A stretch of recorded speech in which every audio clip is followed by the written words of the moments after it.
En plena Nochebuena, mi nuera me escupió en la cara y gritó: «¡Vieja asquerosa!», delante de 20 personas. Mi hijo agachó la cabeza no para defenderme, sino para ocultar su propia vergüenza por mi causa.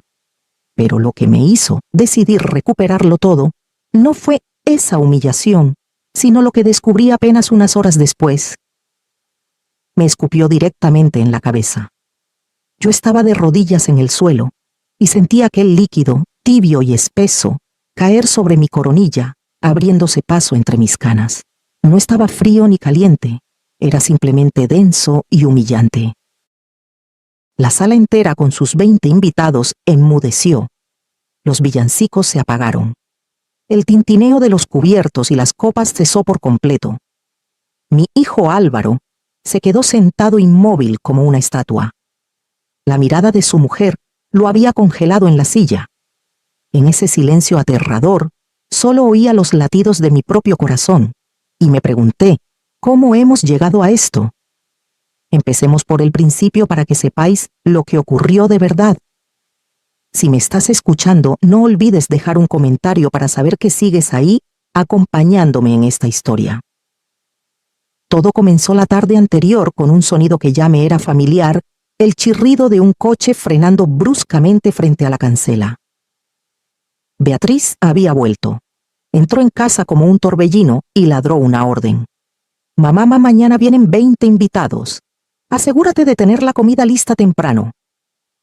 Estaba más que acostumbrada a ese tono de mando a pesar de que era mi nuera. Desde que llegó a esta casa había una nueva señora y esa no era yo. Mi hijo Álvaro había sido un niño pegado a mis faldas. Pero llegó Beatriz y como un jarro de agua fría lo apagó todo. Poco a poco Álvaro cambió. Se convirtió en un hombre atrapado entre dos fuegos que había elegido rendirse en la batalla más fácil. Yo me había retirado paso a paso. Se lo cedí todo. Solo conservé para mí una única esperanza, mi nieto Mateo.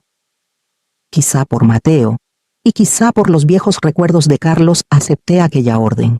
Esa noche no dormí. Me la pasé en vela.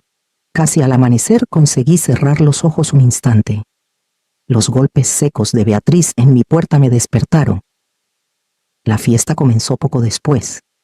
Yo me mantenía en un rincón como una camarera. Beatriz, enfundada en un deslumbrante vestido rojo, recibía todos los halagos. «¿Qué tarta más deliciosa, Beatriz? ¿La has hecho tú?», le preguntó su madre. Sí, tuve que quedarme hasta las tantas para prepararla. Aquella mentira era tan afilada como un cristal roto. Mientras me detenía a escuchar las falsedades de mi nuera, Mateo pasó corriendo y tropezó con mi pie, justo cuando yo llevaba la bandeja con el resto de la tarta. El sonido de la porcelana haciéndose añicos resonó en la sala.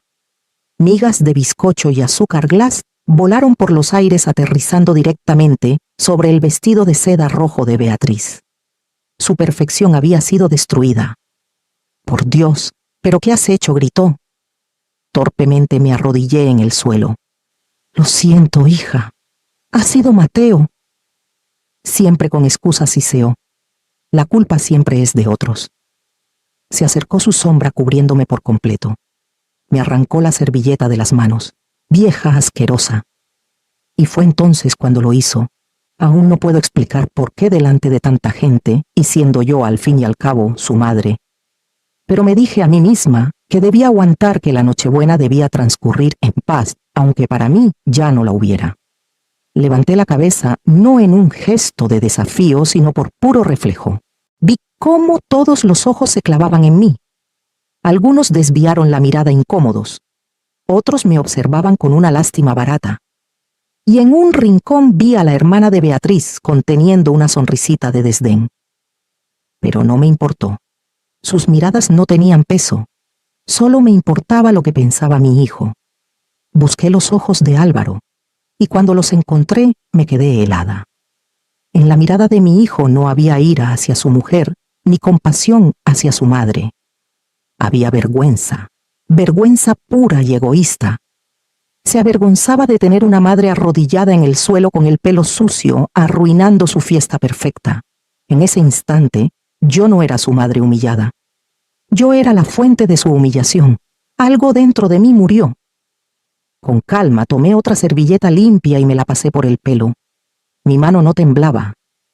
Luego, seguí recogiendo los trozos de tarta del suelo.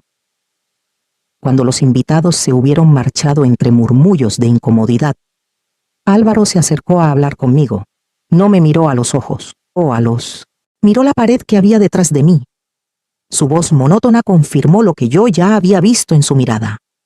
Mamá, no dejes que la gente te vea tan afectada. Me estaba culpando a mí, por haberle hecho pasar vergüenza. No dije nada. En silencio limpié el campo de batalla. Subí a mi cuarto con las manos ardiendo por el agua demasiado caliente del fregadero. Me senté junto a mi mesita mirando una vieja foto de familia. La luz de la lamparilla iluminaba los rostros de mi marido y mis hijos. Mi cara, sin embargo, quedaba completamente sumida en la oscuridad. Apagué la luz. La habitación se hundió en el silencio. Miré hacia el vacío donde debería estar mi rostro en la foto y susurré: esta Navidad lo he entendido. Este ya no es mi hogar. Creí que ese era el final, el fondo de la humillación, pero lo que ocurrió después me impidió seguir de brazos cruzados. A la mañana siguiente, me levanté temprano como siempre, como si mi cuerpo estuviera programado para ponerse en pie antes que nadie y soportar en silencio. Sentía que a mi edad sobraba un poco y podía ser una carga para mis hijos, así que intentar mantenerlos contentos me parecía lo correcto. Cada escalón que bajaba era una punzada en mis rodillas, pero lo que más dolía era la humillación que aún persistía en cada aliento. Preparé una tetera de jengibre, inhalando profundamente su aroma picante, para intentar convencerme de que hoy sería diferente, que bastaría con callar y trabajar como cada día para que todo pasara. Beatriz bajó primero con un traje de oficina color crema que se ajustaba a su cuerpo como una armadura recién estrenada. Pasó a mi lado, sin mirar, sin saludar, sin un solo ruido superfluo. Álvaro la siguió con la camisa aún con los pliegues de la plancha, pero sus ojeras delataban una mala noche. Se sentaron a la mesa en silencio. Oía el chocar de los cubiertos, el sorbo del zumo, el arrastrar de una silla. Cada sonido era un recordatorio de que yo solo era la asistenta sin sueldo de mi propia casa. Cuando se marcharon, recogí el desayuno y empecé a limpiar los restos de la fiesta. Quería borrar cada rastro, borrar la vergüenza que parecía haberse pegado a las paredes de la cocina. Pero a mediodía, unos golpes en la puerta me sobresaltaron. 2 operarios estaban en la cancela. Llevaban planos de interiorismo y dijeron que Beatriz había reservado la cita hacía semanas, esperando solo a que pasara la fiesta de Navidad para empezar. Resultó que todo estaba preparado. Solo necesitaban una excusa para legitimar el cambio de todo en esta casa. Les abrí con el corazón encogido. Mientras entraban en el salón y descolgaban los viejos marcos de las paredes, yo me quedé paralizada, impotente. Esas fotos, mi boda con Carlos Álvaro dando sus primeros pasos. Mateo sonriendo en el jardín, habían sido el corazón de la casa. Ahora las descolgaban y las metían en bolsas de plástico como objetos anticuados y sin valor. Beatriz llegó justo en ese momento. Con el portátil bajo el brazo, dijo con voz neutra: la reunión se ha cambiado a online, así que trabajo desde casa. Hay que arreglar todo esto para recibir el año nuevo con otra cara. No me miró mientras daba órdenes, solo señalaba con el dedo como si eligiera los colores para un piso piloto. Intenté mantener la calma al ver cómo colgaban los nuevos marcos. Seguían siendo fotos de Álvaro, de Mateo, de Beatriz. Pero yo no estaba. No es que me hubieran sustituido por otra persona. Es que había desaparecido por completo. Como si en esta familia yo nunca hubiera existido. Me acerqué con la voz temblorosa: Beatriz, la foto de mi boda con Carlos. ¿Puedo quedármela? Beatriz se giró esbozando esa sonrisa tan familiar. No te preocupes, mamá. Las he escaneado todas. Imprimiré copias nuevas más luminosas. Las viejas las guardaremos de momento. Miré al operario metiendo los recuerdos de mi vida en una bolsa de plástico arrugada. Sabía perfectamente lo que significaba guardar de momento. Esa tarde Mateo volvió del colegio.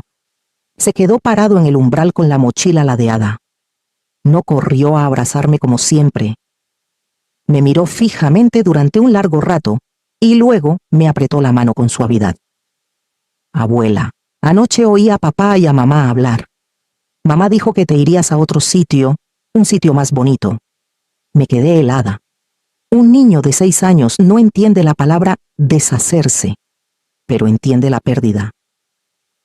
Lo abracé forzando una sonrisa. No, cariño, la abuela se queda aquí contigo, pero hasta yo oí mi propia voz temblar como una mentira a punto de derrumbarse. Mateo levantó la vista y señaló la pared. Abuela, ¿por qué tú no estás en esta foto? Seguí su dedo. En la pared había una familia perfecta a los ojos de Beatriz. Padre, madre, hijo, sin abuela. No había sitio para la abuela. De repente recordé una frase que oí la noche anterior, mientras fregaba las copas en la cocina, la voz de Beatriz filtrándose por la rendija de la puerta. Mañana traerán los papeles.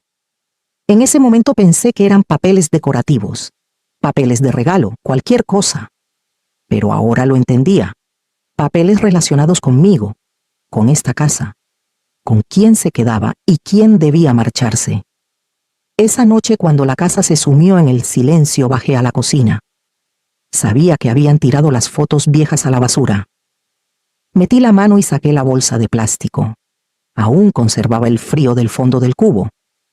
Dentro estaba mi vida arrugada, la foto de boda doblada por la mitad, la imagen de un Álvaro bebé con una sonrisa sin dientes manchada de tarta seca. Alicé cada foto con manos temblorosas como si acariciara mi propio corazón agrietado. Durante años, me había dicho a mí misma que con un poco de paciencia, un poco de sacrificio, un paso atrás, esta familia estaría en paz. Había intentado mantener la calma, cubrir las heridas de sus palabras afiladas, tragarme las lágrimas, solo para que Mateo tuviera una infancia plena, para que Álvaro no tuviera que elegir bando, para que esta casa aún conservara algo de calor. Pero parecía que mi aguante nunca era suficiente para ellos. Cuanto más retrocedía, más me empujaban. Cuanto más callaba, más avanzaban. Cuanto más intentaba proteger a la familia, más me veían como un obstáculo. Y ahora, con mis fotos, los fragmentos de mi vida arrojadas a la basura como despojos, comprendí que el sacrificio, que durante años creí noble, a sus ojos era invisible, incluso molesto. Mis lágrimas cayeron, pero esta vez no eran de debilidad, eran de pura indignación, porque sabía que ya no podía elegir el silencio. Guardé con cuidado las fotos en el bolsillo de mi bata. Respiré hondo. Miré la oscuridad de la cocina, que era como mirarme a mí misma después de tantos años apartada a un lado. Por primera vez en mucho tiempo, sentí que ya no era la persona a la que empujaban, pisoteaban y daban por invisible. Y quizá no se imaginaban de lo que es capaz alguien a quien creían invisible. Me quedé paralizada en la fría cocina con la foto arrugada aún en mis manos, como si me aferrara a la última parte de mí misma. El dolor y la rabia se arremolinaban en mi pecho, pero bajo todo ello había una profunda desorientación. Sabía que estaban planeando algo, pero no sabía qué. Y esa sensación de ser expulsada de mi propia vida me hacía sentir como un pequeño barco en medio de una tormenta, sin saber a qué aferrarme para no hundirme. No podía seguir soportando esto sola. Necesitaba una voz lúcida, alguien que me dijera que no estaba loca, que no me lo estaba imaginando todo. Cogí el teléfono, mis dedos temblorosos, buscando un nombre que rara vez me había atrevido a marcar. En los últimos años, Carmen Morales. Mi mejor amiga desde la juventud. Una mujer que había pasado por suficientes amarguras como para entender la verdad, en las situaciones más aparentemente normales.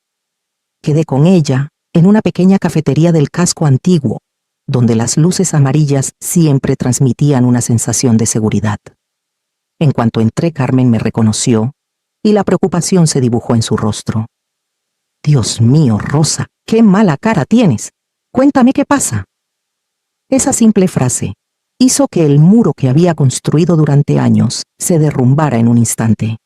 Le conté todo: la fiesta de Navidad, la humillación ante 20 personas, las fotos reemplazadas, las palabras inocentes y dolorosas de Mateo, Carmen me cogió la mano escuchando en silencio. Un silencio que me hizo sentir más comprendida que cualquier palabra de consuelo. Cuando terminé solo, me hizo una pregunta con una voz afilada como el acero rosa aparte de eso. ¿Has notado algo extraño con los papeles o las finanzas? Me quedé perpleja. Papeles no. De todo eso se encargan Álvaro y Beatriz.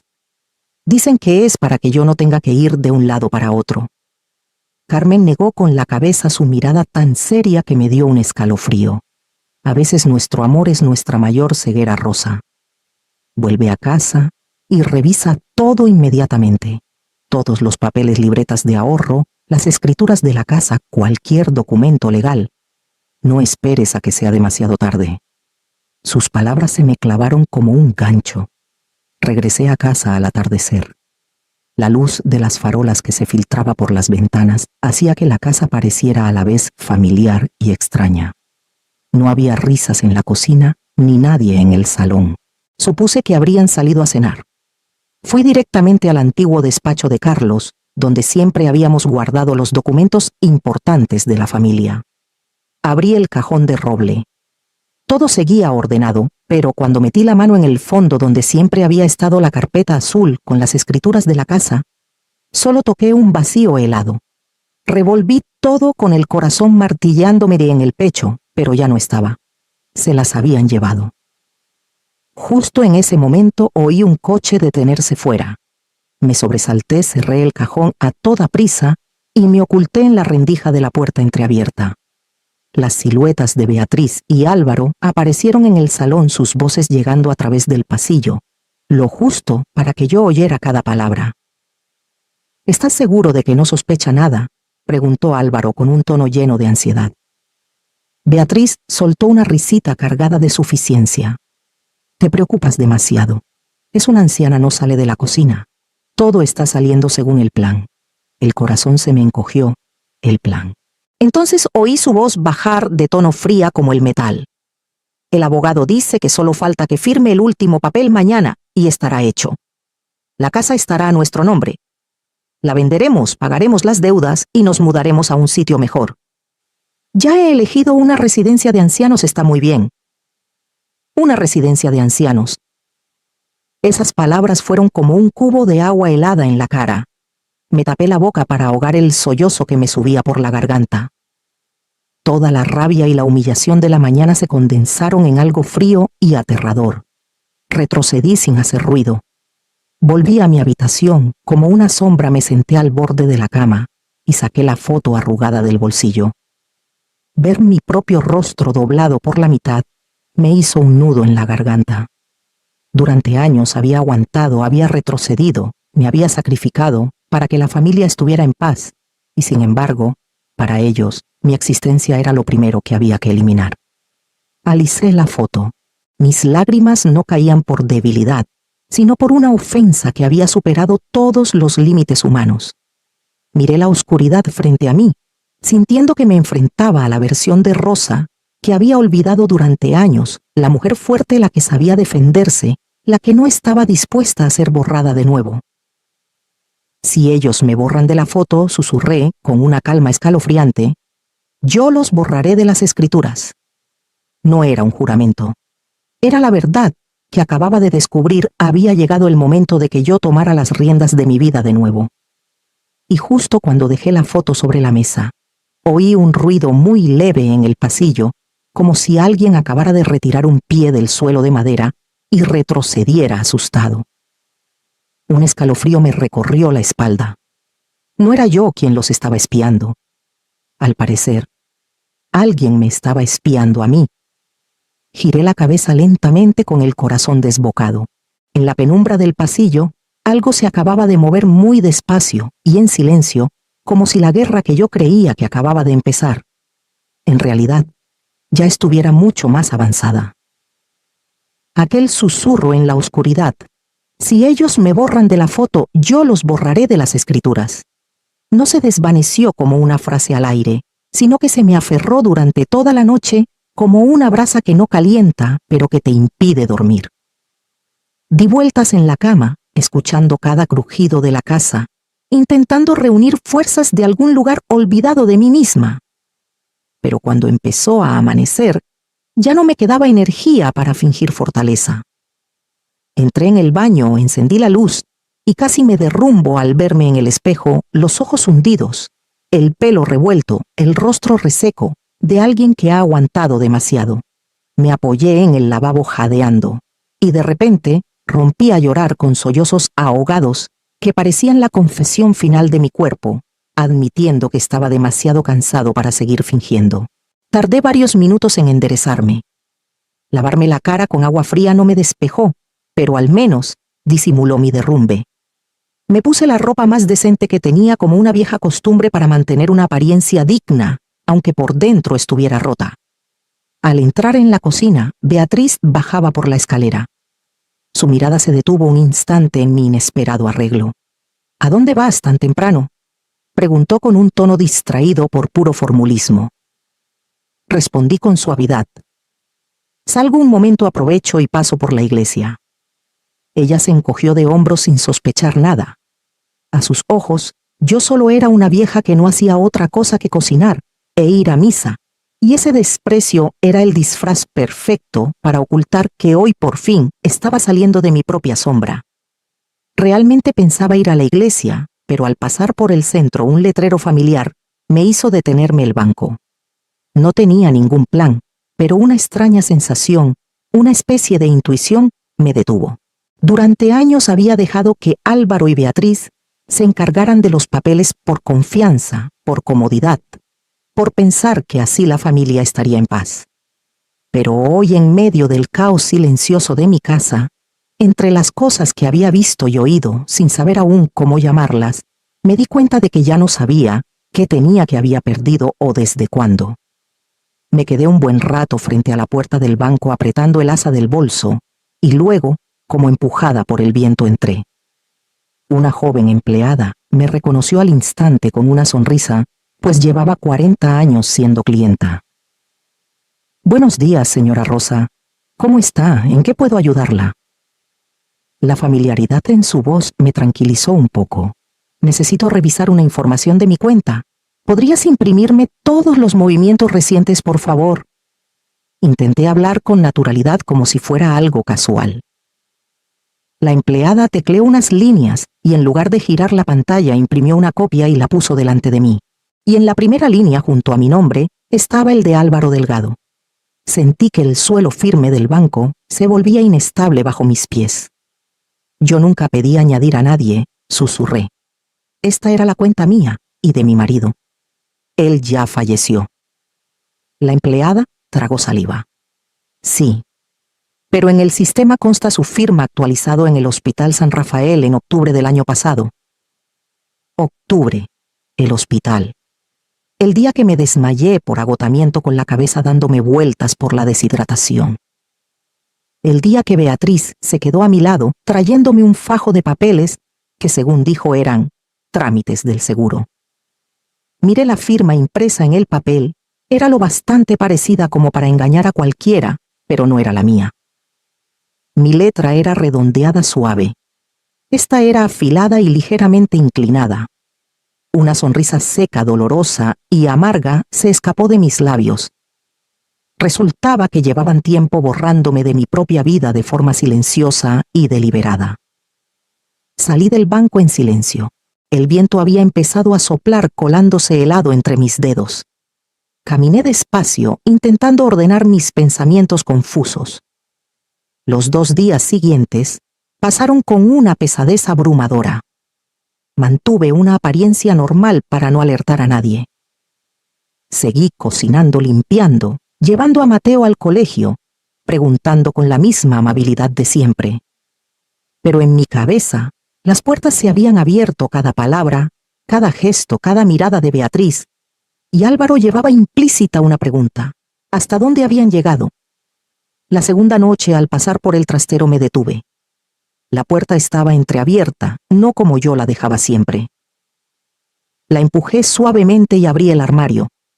Los papeles de dentro no faltaban, pero estaban sutilmente desordenados. Alguien había tocado cada hoja, cada borde, y lo había vuelto a colocar como si quisiera que yo lo supiera, pero sin dejar rastro. Y lo que me heló la sangre fue el ligero aroma que quedaba en el armario, el perfume de ámbar de Beatriz. Ese perfume caro que solo usaba en ocasiones en las que necesitaba sentirse poderosa. Había entrado en mi cuarto, había registrado mi armario y quería que yo me diera cuenta. No hacían falta amenazas. Ese perfume era la advertencia. Esa noche cerré la puerta de mi cuarto, con llave puse la copia del poder notarial sobre la mesa, le hice una foto y se la envié a Carmen. Me llamó a los pocos minutos. Rosa, esto es un poder notarial absoluto. Significa que pueden retirar, transferir y gastar todo sin consultarte. Apreté el marco de la ventana mirando el jardín que había cuidado durante 40 años como si fuera parte de mí. Si han hecho esto, dije en voz baja. Carmen completó la frase. Entonces también lo tienen todo preparado para la casa. Me quedé un largo rato de pie dejando que el viento frío me diera en la cara, que el miedo del pasado se transformara en la determinación del presente. Sabía que me habían empujado al borde del precipicio, pero a diferencia de antes, ya no tenía intención de retroceder.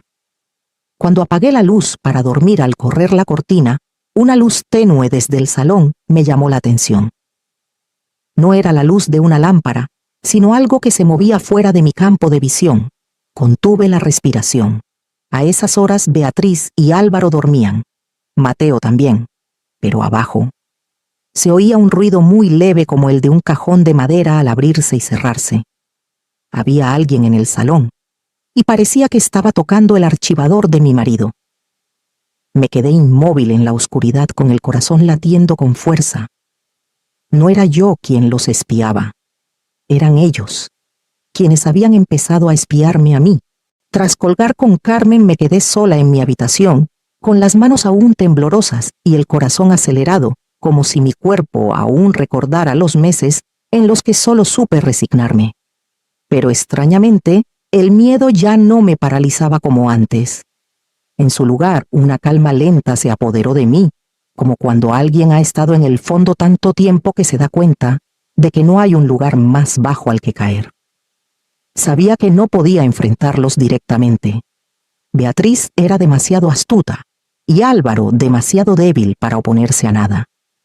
Lo único que podía hacer era provocar que ellos mismos revelaran sus propias grietas. A la mañana siguiente, Beatriz bajó con un elegante traje de chaqueta color beige, con el aire de una mujer que controla el mundo. Se miró al espejo, se ajustó el cuello y dijo con aire ajetreado: «Tengo que ir a ver al abogado, hay que cerrar unos papeles». Yo estaba limpiando la mesa, pero el corazón me dio un vuelco. Parecía que todo lo que hacían tenía que ver con papeles. Respondí con la mayor naturalidad posible. «Ah, qué bien, hoy precisamente pensaba llamar a una vieja amiga». Era abogada. No había ninguna intención oculta en mis palabras, pero su mano se detuvo medio segundo mientras se abrochaba la chaqueta. Un medio segundo imperceptible, pero suficiente para que yo lo notara. Se giró con una sonrisa educada. «Vaya, mamá, todavía conservas muchos contactos». Yo me limité a sonreír y seguí limpiando, pero por dentro sabía una cosa se había puesto en alerta. El día transcurrió más lento de lo normal. Intenté no actuar de forma demasiado calculada, porque si era demasiado perfecta, sabía que yo misma me volvería sospechosa. Cerca del mediodía, mientras ordenaba la vajilla, oí la puerta. Beatriz había vuelto pronto. Me quedé quieta, respiré hondo y me recordé que si me temblaba la voz, mi plan se vendría abajo al primer paso. Marqué el número de Carmen, puse el altavoz, y mientras hablaba empecé a ordenar unos papeles viejos sobre la mesa, como si solo estuviera buscando un recuerdo. Carmen, soy yo. Acabo de encontrar una caja con papeles antiguos de Carlos. Qué curioso, la escritura original de la casa sigue aquí con el sello perfectamente visible. Sabía que estaba hablando un poco alto, pero no de forma forzada, como si estuviera actuando. Hablaba como una mujer que encuentra algo que no ha tocado en mucho tiempo. La cocina estaba en silencio, demasiado en silencio. No miré hacia la puerta, pero sentí una respiración contenida. Carmen siguió mis instrucciones al pie de la letra. Su voz era neutra, sin dramatismo ni énfasis. Claro, mientras tengas el original no hay problema. Da igual que se pierdan las copias. Colgué, sintiéndome tan ligera como si acabara de lanzar una piedra a un estanque. Una pequeña onda, pero a veces una onda puede agitar toda la orilla. Cuando salí de la cocina, Beatriz apareció de repente al pie de la escalera. Se quedó rígida un instante, pero recuperó su compostura de inmediato. ¿Con quién hablabas? Con una vieja amiga, respondí sin más. Pasé a su lado sin mirarla, pero sentí sus ojos clavados en mi espalda como si quisieran desentrañar cada pensamiento que ocultaba. Esa noche llamó a mi puerta con una taza de manzanilla humeante en la mano. Un gesto demasiado amable para no ser sospechoso. Toma, mamá, para que duermas mejor. Dejó la taza con tal delicadeza que tuve que mirarla fijamente. Luego, como si no viniera a cuento, preguntó: ¿Aún conservas las escrituras originales de la casa? Intenté mantener una mirada serena, pero sé que vio cómo mis dedos se apretaban. Respondí: ¿qué oído más fino tienes? El aire entre nosotras se espesó como una nube de tormenta. Ella sonrió. Solo quiero asegurarme de que todo está a salvo. Levanté la vista. La luz amarillenta proyectaba un tono pálido en su rostro, pero no ocultaba el cálculo tras sus pestañas. Esta casa es patrimonio de nuestra familia, mamá. Asentí exacto. Mío, de mi hijo y de mi nieto. Pero recuerdo perfectamente que no es tuyo. Su sonrisa se desvaneció como si un viento la hubiera apagado. Cuando salió por fin pude respirar. Me senté al borde de la cama con las piernas temblorosas. Miré la foto de Carlos y acaricié su rostro. Mira, cariño, susurré.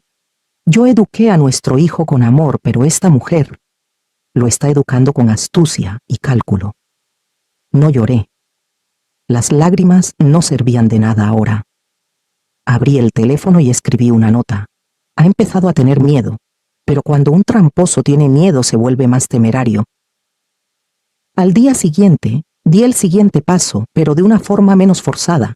No hablé alto como si estuviera actuando solo lo suficiente para que se me oyera al pasar por el pasillo, donde sabía que Beatriz estaba revisando su agenda.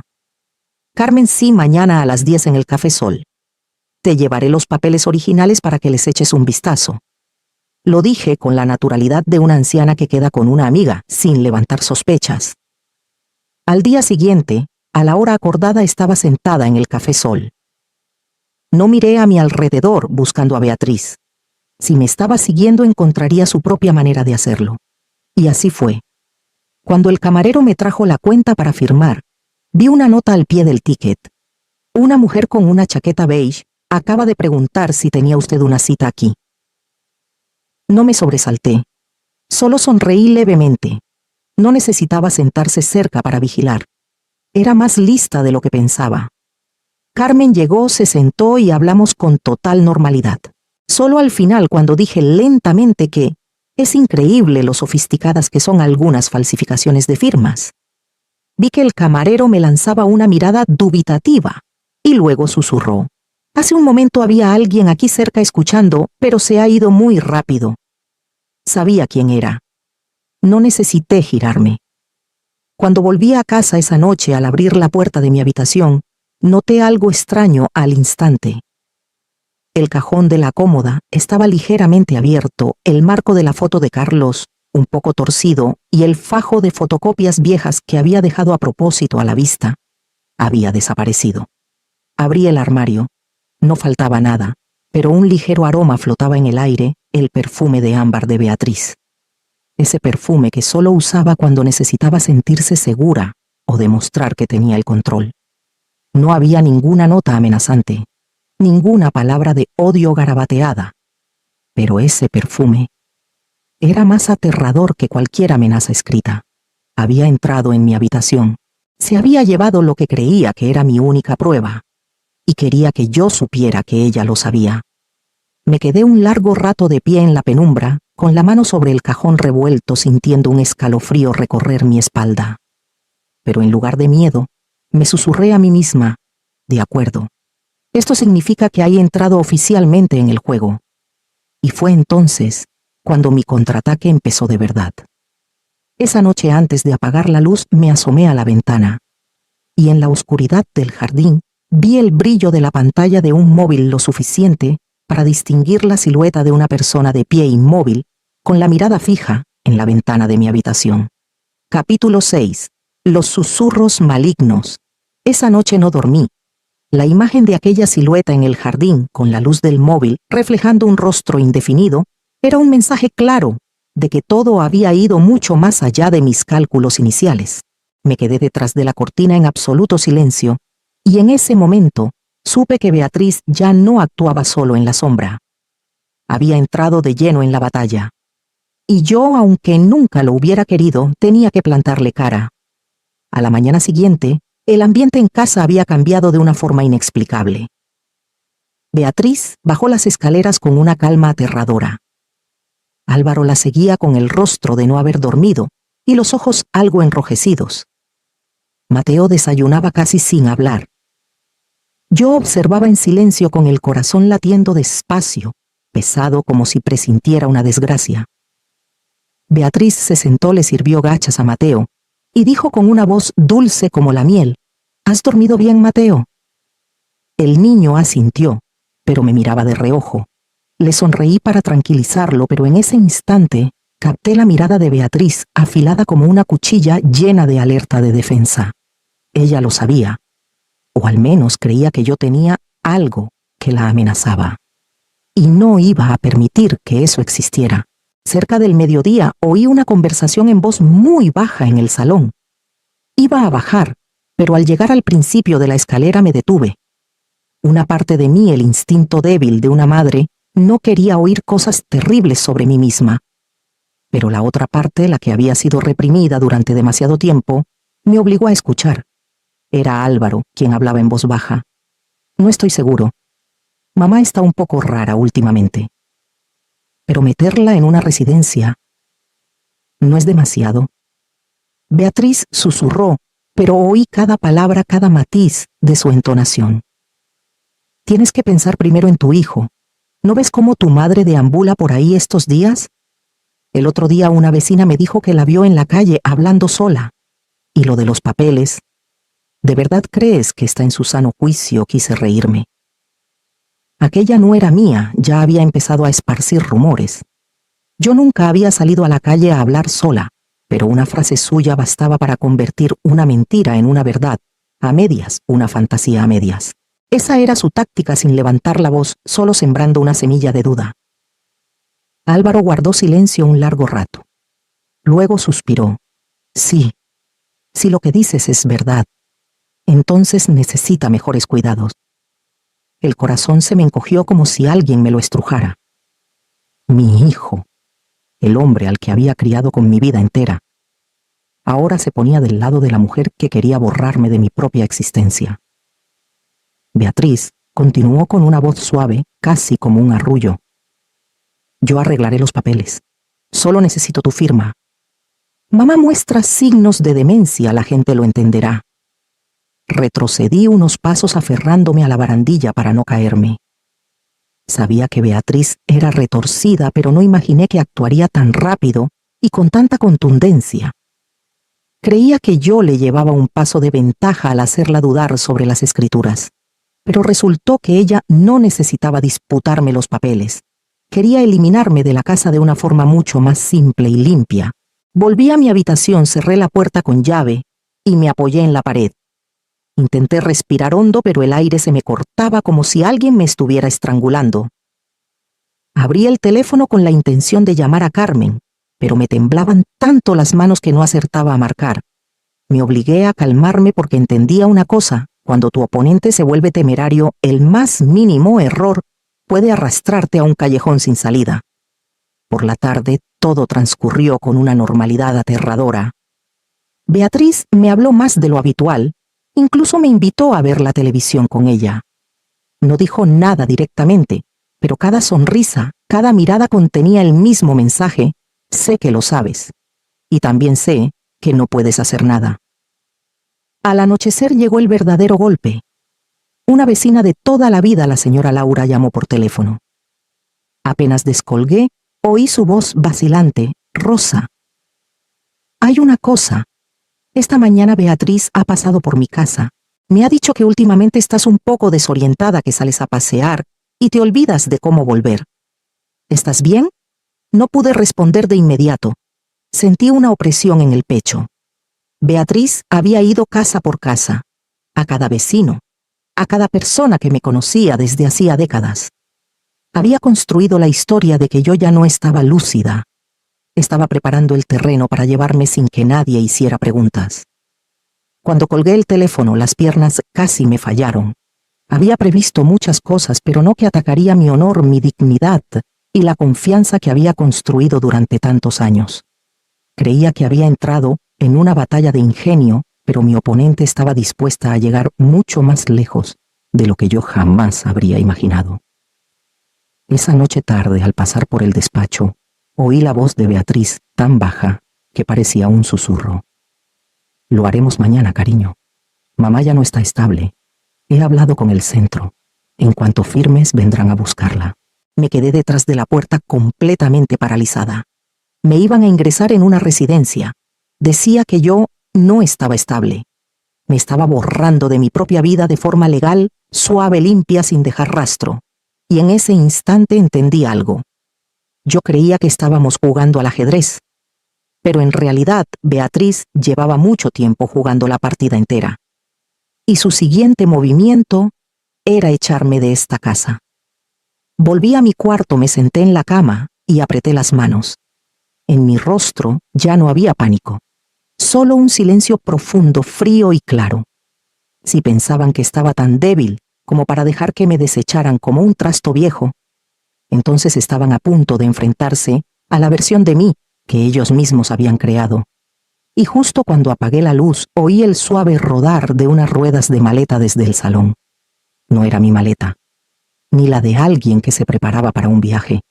Era la de alguien que se preparaba para llevarme. Esa noche apenas pude cerrar los ojos. Cada sonido en la casa que había sido mi hogar durante 40 años se volvió amenazante. Un simple crujido en el salón me hacía sobresaltar. El ruido de la maleta rodando por el parqué resonaba en mi cabeza como una advertencia: están listos. Mañana vendrán a por mí. Me quedé inmóvil en la oscuridad, con los ojos abiertos, aferrada al borde de la manta, como una niña asustada. Pero mi miedo era diferente. Ahora tenía forma, tenía nombre. Y su nombre era Beatriz. Sabía que no podía esperar al amanecer. Si lo hacía, les permitiría borrarme de mi vida de forma limpia, silenciosa, sin dejar rastro. Permanecí tumbada un largo rato, escuchando el viento contra el cristal, el latido lento de mi propio corazón. Y entonces, en ese silencio comprendí algo simple pero desgarrador: tenía que salvarme a mí misma. Durante años había vivido para otros, para mi hijo, para mi nieto, para una paz que nunca fue real. Pero esta vez, si me quedaba quieta una noche más, lo perdería todo: mi casa, mi dignidad, mi propia existencia.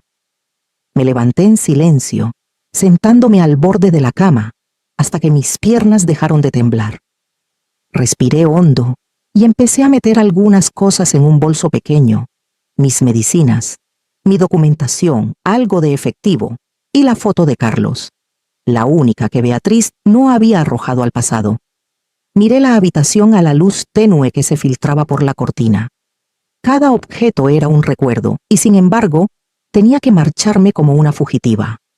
Nadie puede imaginar el dolor de ser expulsada de tu propia vida. Abrí la puerta de mi cuarto muy despacio.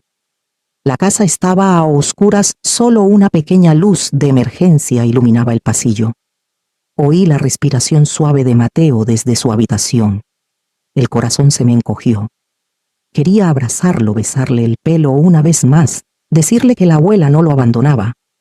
Pero sabía que si me detenía no podría irme.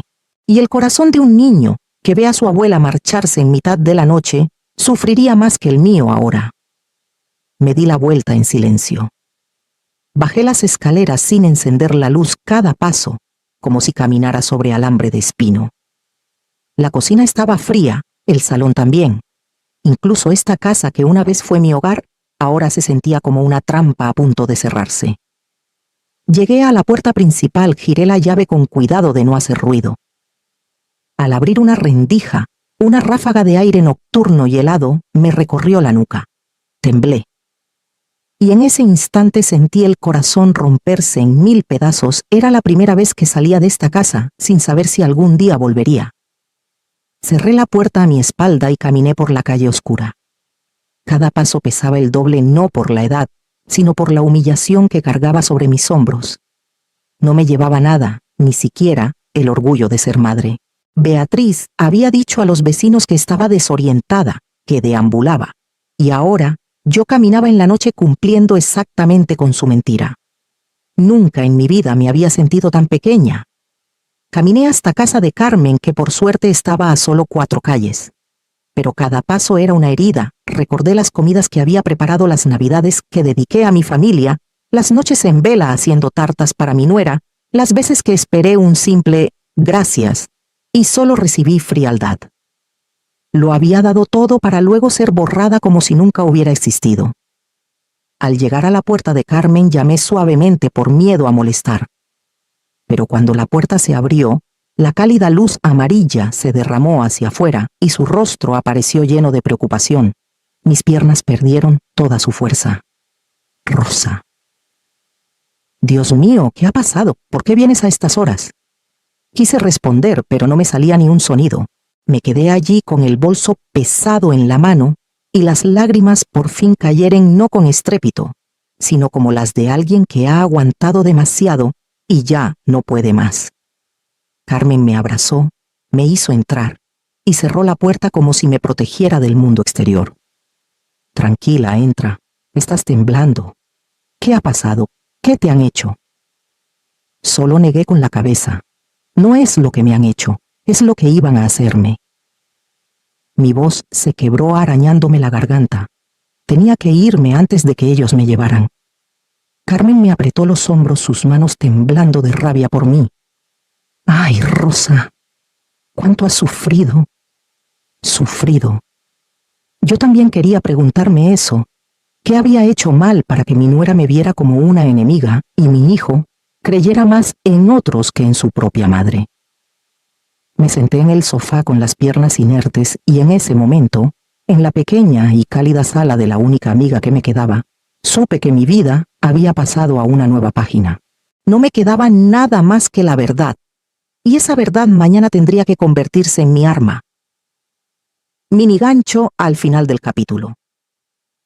Cuando levanté la vista, Carmen me miraba con una seriedad que nunca le había visto Rosa. Quizá no lo sepas, pero esta tarde alguien ha venido a preguntar por ti. Me quedé rígida. ¿Quién? Carmen tragó saliva. Beatriz. Al oír el nombre Beatriz, el aire en la pequeña sala de Carmen pareció congelarse. Antes de que pudiera reaccionar, ella suspiró pesadamente. Dijeron que te buscaban porque temían que te hubieras perdido. ¿Entiendes, Rosa?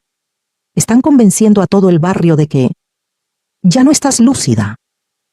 Me aferré a los brazos del sofá sintiendo como si me hubieran puesto una losa sobre el pecho.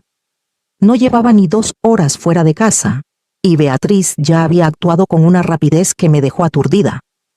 Creí que había escapado de su control, pero solo había entrado en la parte más peligrosa del juego. Carmen me puso una mano en el hombro. No puedes permitir que sigan con esto. Tenemos que hacer algo y tiene que ser ya.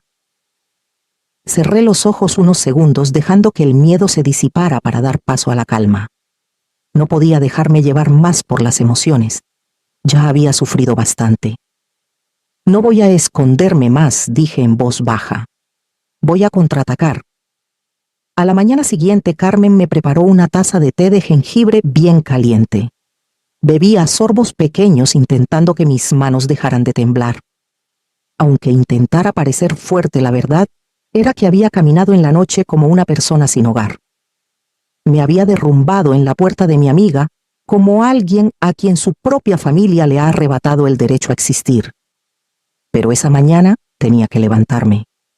Carmen me dio un papel con la dirección de un abogado que conocía especializado en ayudar a mujeres mayores en disputas de patrimonio.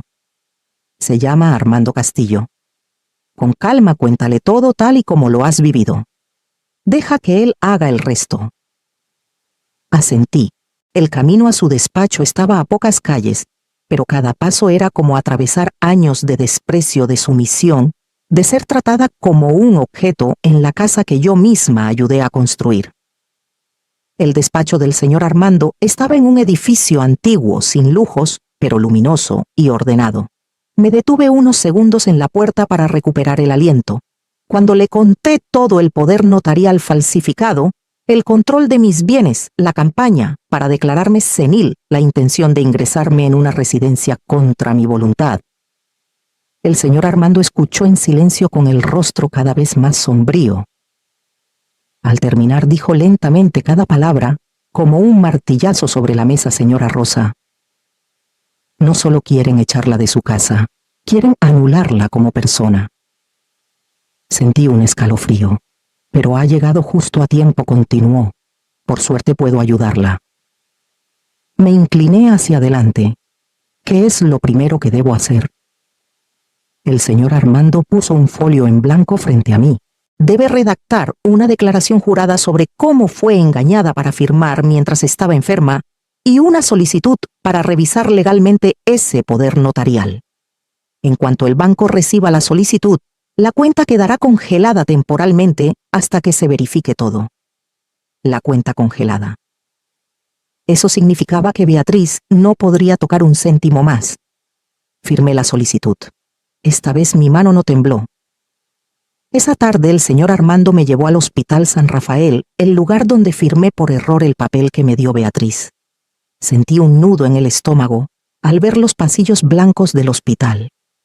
El olor a desinfectante revivió el recuerdo de mí en la cama mareada, y Beatriz a mi lado diciendo con voz suave: «Firma aquí, mamá, es solo un trámite del seguro».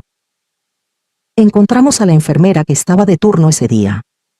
Al ver la firma en el historial frunció el ceño. Lo recuerdo perfectamente. Ese día usted no podía firmar por sí misma.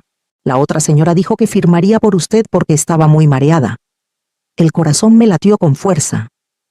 ¿Puede testificar sobre eso?, preguntó el señor Armando. Ella asintió. Sí, por supuesto. Lo recuerdo muy bien.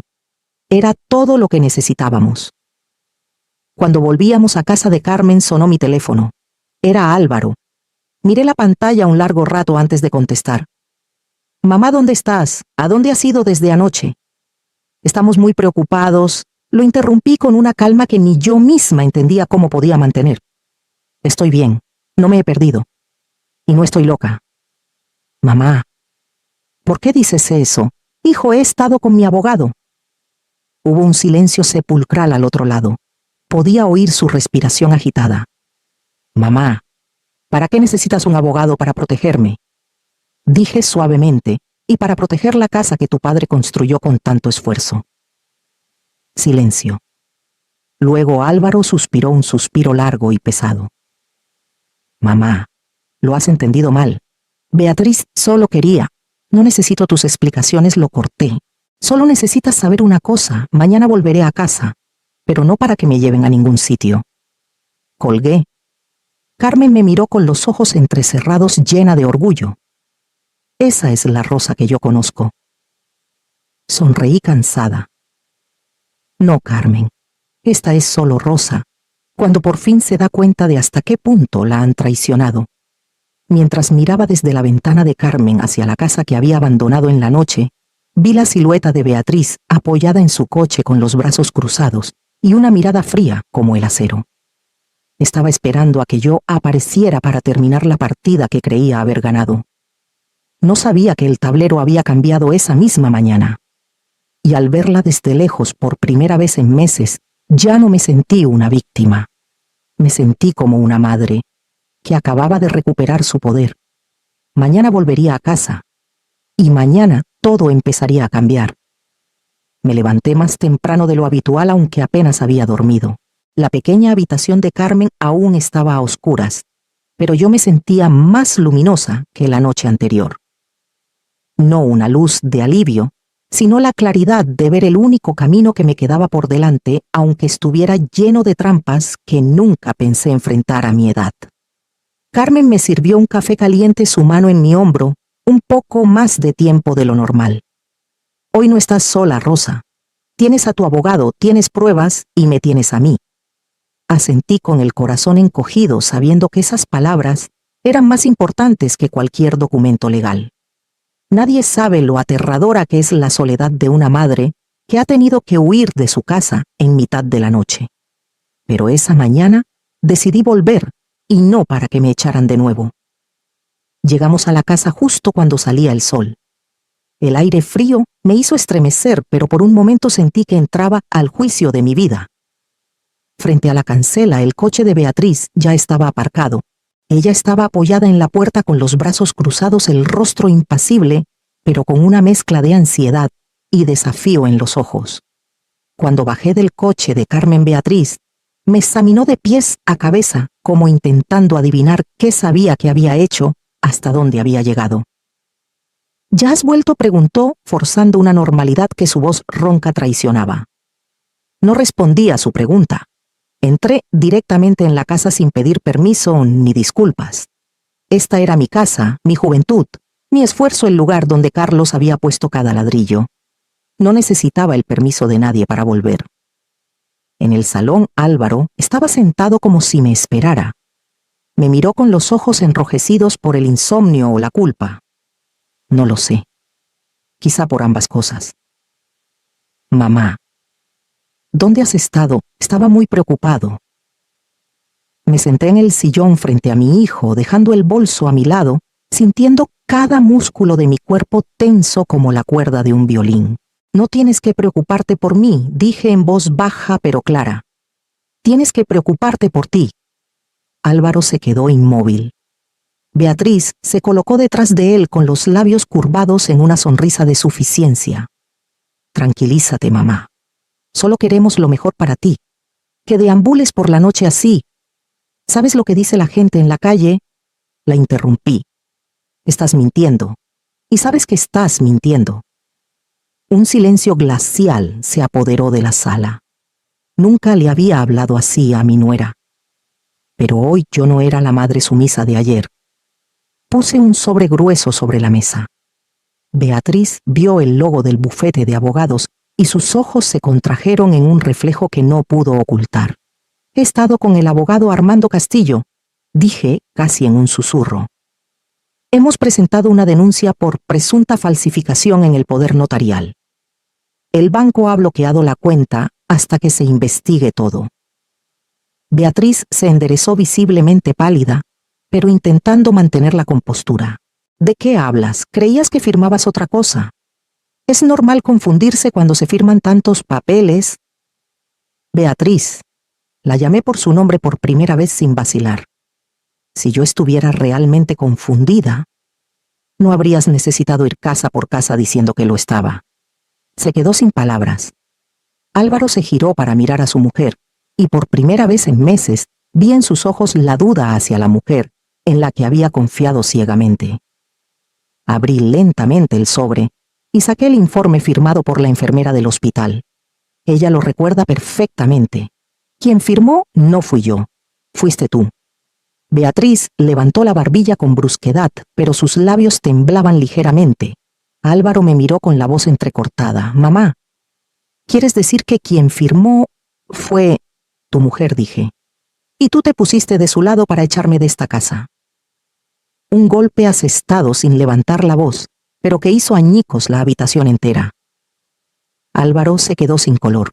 Beatriz retrocedió un paso y luego otro, como si las paredes se estuvieran cerrando a su alrededor. Continué con una voz suave pero firme como el acero. He aguantado más de 40 años desde que entré en esta casa. He retrocedido todo lo que he podido. Pero mi silencio no era estupidez, era paciencia. Y esa paciencia ha alimentado tu ambición. Beatriz me miró y por primera vez no había burla ni desprecio. Había miedo. Miedo a la verdad. Miedo a la anciana que creía haber acorralado. Me levanté y guardé los papeles en mi bolso. No voy a permitir que nadie me expulse de mi propia vida ni un segundo más. Me di la vuelta para salir de la habitación, pero oí la voz desesperada de Beatriz. Si haces esto, nadie se pondrá de tu lado.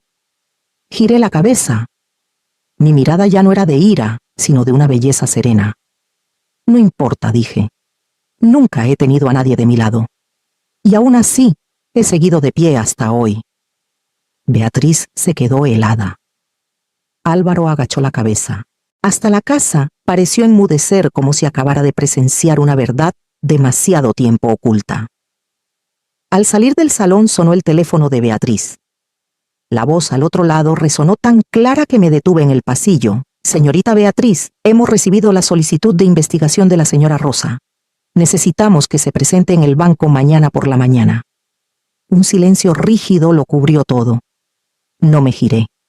Simplemente seguí caminando como alguien que por fin ha recuperado su propia voz. Esa mañana el frío de Madrid obligaba a refugiarse en un abrigo. Pero dentro de mí, por primera vez en meses, ardía una llama. Hoy no era solo el día en que recuperaba mis propiedades. Era el día en que restablecía el orden en mi propia familia, un orden que ellos habían destrozado deliberadamente. Entré en el banco con Carmen y el abogado Castillo. Beatriz y Álvaro ya estaban sentados allí. Ya no había miradas de desdén, ni aires de victoria.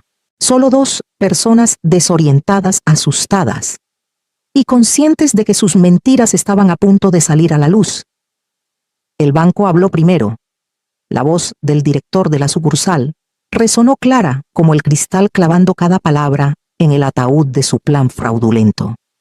El poder notarial es falso. La firma no coincide. El informe del hospital confirma que la señora Rosa no estaba en plenas facultades cuando se firmó el documento. Y lo más importante, todas las transacciones realizadas durante este periodo serán revertidas. Beatriz se estremeció. Álvaro, pálido, apretó los labios como si quisiera tragarse el último año. Yo no dije nada. Esperé. El abogado Castillo puso otra carpeta sobre la mesa, una que Beatriz no esperaba. Y aquí, la deuda oculta que la señora Beatriz intentaba encubrir, una cantidad que triplica sus ingresos anuales. Álvaro se giró bruscamente hacia su mujer. Beatriz, ¿tú tenías deudas? Su mundo se desmoronó frente a mis ojos. ¿Me dolió? No. Por primera vez lo vi claro, la debilidad que yo había protegido durante tantos años. Fue precisamente lo que dio a otros la oportunidad de pisotearme. Me levanté. Apoyé las manos en la mesa y los miré a ambos fijamente. Álvaro, puedo perdonar tu debilidad, pero nunca perdonaré que permitieras que otros me convirtieran en una carga de la que deshacerse. Me giré hacia Beatriz con una voz serena pero cortante. Y tú no solo querías mi casa, querías mi lugar en esta familia. Pero hoy has perdido dos cosas: la casa que dejaré a mi nieto y la confianza de tu propio marido. Beatriz sollozó. Álvaro agachó la cabeza, incapaz por primera vez de encontrar una excusa. El director cerró la carpeta. La casa pertenece a la señora Rosa. La cuenta también. Todos los documentos presentados por su hijo y su nuera quedan invalidados. Un punto y final. Pero yo aún no había terminado. La lección más grande: al salir del banco, les pedí que se detuvieran en la entrada. Álvaro, Beatriz, no volveréis a mi casa. Durante este año decidiré si os permito volver a cruzar esa puerta alguna vez. Álvaro, aterrorizado: mamá, no puedo perderte. Lo miré directamente a los ojos. Ya me perdiste, Álvaro. El día que firmaste para meterme en una residencia lo hiciste con tu propia mano. Ahora, solo te queda la oportunidad de enmendar tus errores por Mateo. Al mencionar a Mateo, ambos se quedaron paralizados. Bajé la voz. Mateo se quedará en mi casa los fines de semana. Necesita que le enseñen qué es la bondad, no la complicidad con el mal. Beatriz, atónita: No, no puedes hacer eso. Acabo de hacerlo. Me marché dejándolos a los dos petrificados en mitad de la acera. El regreso. La casa me abrió sus puertas como una vieja amiga que se había sentido abandonada durante demasiado tiempo. Entré y dejé las llaves sobre la mesa de madera, el mismo lugar donde durante años pensaron que yo era inútil. Esa noche Álvaro trajo a Mateo. Al verme el niño corrió a abrazarme con la voz temblorosa. «Abuela, papá y mamá dijeron que te habías perdido». Pero yo no les creí. Le acaricié el pelo. La abuela nunca se perdió, cariño.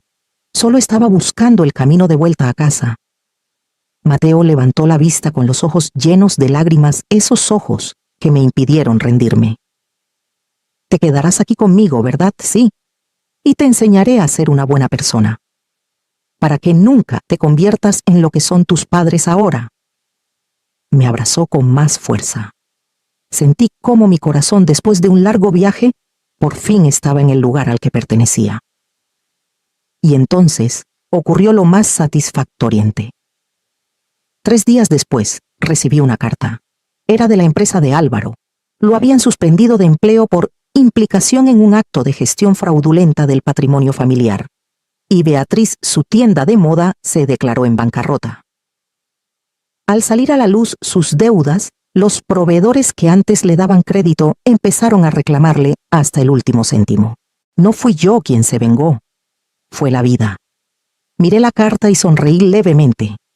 No me alegré de su desgracia, pero sentí la satisfacción de que la verdad por fin estuviera de mi lado y de que la justicia siempre encuentra su camino. Doblé la carta y la guardé en un cajón. Mateo entró corriendo con una galleta recién hecha en la mano. «Abuela, te he hecho una galleta». Lo abracé. «¿Sabes una cosa, Mateo? Nunca he ganado nada importante en mi vida. Pero hoy siento que he ganado». El viento susurró en la ventana como una felicitación tardía. Y yo, Rosa María Delgado, la mujer que una vez fue borrada de la foto de su propia familia, ahora había vuelto, y era yo quien sostenía el marco. Los días siguientes transcurrieron más despacio y con más paz que en muchos años. La casa que antes estaba llena de gritos portazos y una tensión asfixiante, ahora solo albergaba el susurro del viento y el silbido de la tetera por las mañanas. Reorganicé cada rincón con mis manos viejas pero firmes. Cada foto antigua que volví a colgar era como recuperar un trozo de memoria que me habían intentado arrebatar. Carlos volvió a su lugar en la foto de boda y yo a su lado sin que nadie me reemplazara. Mateo pasaba mucho más tiempo conmigo. Cada fin de semana llegaba con su mochila cargado de historias del colegio y me arrastraba al jardín para enseñarme una hoja bonita o una hormiga trepando por una flor. Él era la luz más pura en medio de las nubes negras que habían cubierto mi vida. Nunca le conté toda la historia de los mayores, pero le enseñé lo que desearía que su padre hubiera aprendido: la bondad, la honestidad, y a proteger a quienes amas con el corazón, no con un silencio cobarde. Álvaro me llamó varias veces. Al principio eran preguntas torpes, vacilantes, como si ni él mismo supiera por dónde empezar. Lo escuchaba, pero no respondía mucho. Tardaría mucho tiempo en poder mirarlo a los ojos, sin recordar cómo agachó la cabeza mientras me humillaban en aquella fiesta. No lo eché de mi vida, pero por primera vez lo dejé asumir la responsabilidad de sus propias decisiones. En cuanto a Beatriz, su silencio decía más que cualquier explicación. Tras su caída, desapareció de todos los encuentros. Mateo me contó que su madre trabajaba más, hablaba menos y ya no gritaba en casa. No sé si era un cambio real o una simple fachada, pero ya no importaba. Lo que necesitaba recuperar ya lo había recuperado. De lo que pertenecía al karma, el tiempo se encargaría. Una tarde, mientras regaba las flores, Mateo salió corriendo de casa con un dibujo en la mano. Me lo enseñó con los ojos brillantes. «Te he dibujado a ti y a mí, tú estás a la izquierda, yo a la derecha, y el abuelo Carlos está detrás de nosotros protegiéndonos». Miré el dibujo con un nudo en la garganta. En su mundo nadie era borrado del marco. Solo existía la simple reunión que yo creí que nunca volvería a sentir. Esa noche me senté sola en la mesa del comedor, la misma que fue testigo de tantas veces en las que fui tratada como una sombra. Ahora solo estábamos yo, una taza de té y la suave luz amarilla iluminando una pared llena de fotos. no me sentí sola. Nunca me había sentido tan fuerte. Sabía que el camino por delante aún tenía desafíos, pero también sabía algo más importante: había dejado atrás mi papel de víctima. Les había dado una lección que no olvidarían y me había enseñado a mí misma que ningún dolor merece ser soportado para siempre. Y cuando Mateo corrió a abrazarme antes de dormir, comprendí que todo lo que había pasado, todas las lágrimas y las noches en vela, me habían llevado a este momento a reencontrar a mi familia de la manera más auténtica. No la familia a la que me aferraba desesperadamente, sino la familia que elegí, protegí y reconstruí desde cero. Y esta vez nadie podría volver a borrarme de la foto. Al mirar atrás, comprendo que hay batallas en la vida que no se libran para ganar o perder, sino para recordarnos que merecemos respeto incluso cuando hemos sido despreciados por las personas más cercanas. Mi historia no comenzó con fortaleza. Comenzó con mis silencios, con las cenas en las que me quedaba la última, para limpiar con las palabras hirientes que decidí olvidar, solo para mantener el calor de una familia que se enfriaba por momentos. Pero a veces la paciencia enseña a otros por error que se nos puede pisotear sin que sintamos dolor. No fue hasta que todo superó el límite que me di cuenta: la bondad no es el problema, solo necesita estar en el lugar correcto. Y entonces me levanté no para vengarme, sino para recuperar el derecho a vivir mi propia vida, una vida que sin darme cuenta había puesto en manos de quienes no sabían valorarla. Después de todo, aprendí que se nos puede arrinconar en la oscuridad, pero basta con un solo acto de valentía para salir a la luz y encontrar lo que creíamos perdido: la paz, la dignidad y los abrazos que de verdad nos pertenecen. Esta historia no termina con los malos recibiendo su merecido, sino en el momento en que me recuperé a mí misma. Y esa quizá sea la mayor victoria en la vida de una persona. Si has llegado hasta estas líneas, quiero preguntarte algo con toda la delicadeza del mundo. ¿Sigues en silencio en un lugar que ya no sientes como tu hogar? Si es así, espero que mi historia te recuerde que mereces bondad, mereces amor y mereces estar en el centro de la fotografía de tu propia vida. Me importa, de verdad, cómo te sientes.